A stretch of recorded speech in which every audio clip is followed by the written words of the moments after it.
রাজনগর ব্লকের তালপুকুরে এক ব্যক্তির খামার থেকে উদ্ধার 9 ফুট লম্বা অজগর সাপ।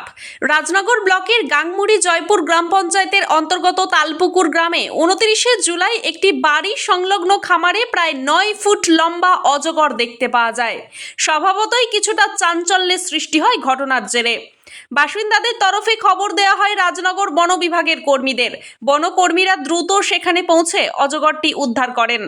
স্থানীয় বাসিন্দা এবং সংবাদ সূত্রে জানা যায়, রাজনগর তালপুকুর গ্রামের বাসিন্দা উত্তম ঘোষের বাড়ি সংলগ্ন খামারে একটি অজগর সাপ দেখতে পান উত্তম বাবুর স্ত্রী এবং বৌমা।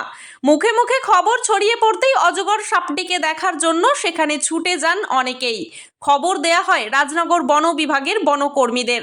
তারা গিয়ে প্রায় 9 ফুট লম্বা অজগর সাপটিকে উদ্ধার করেন। সেটি অনুকূল পরিবেশে পুনর্বাসন দেয়া হবে বলেই জানা গিয়েছে। বিজয় ঘোষ, আমার বাড়ি তালপুকুর।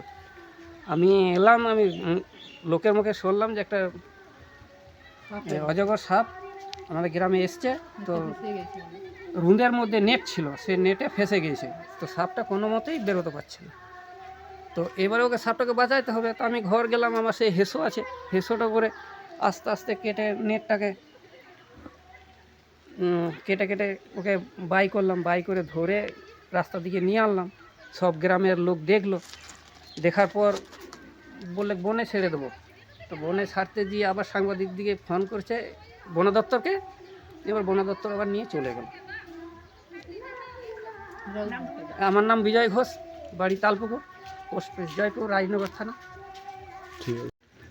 আমার নাম বিপুলা ঘোষ, আমি দেখেছিলাম তালপুকুর বাড়ি।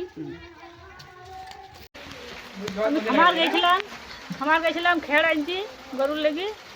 অজগর সাপ দেখলাম মানে পড়েছিল, গ্রামে সবাই ডাকলাম, সাপ তো সবাই দেখি বাই করলো। যে আমার গ্রামের একটা লোক এসে নিয়ে গেল, বস্তায় ভরল। বীরভূমের রাজনগর থেকে মোহাম্মদ শফিউল আলমের রিপোর্ট, সোজা কথা নিউজ, পূর্ব বর্ধমান।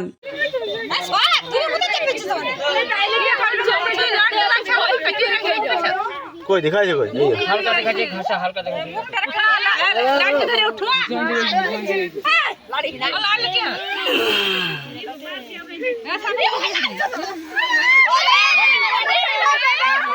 হাট গেছে ফুটে গেছে হাট। আরে দাঁড়া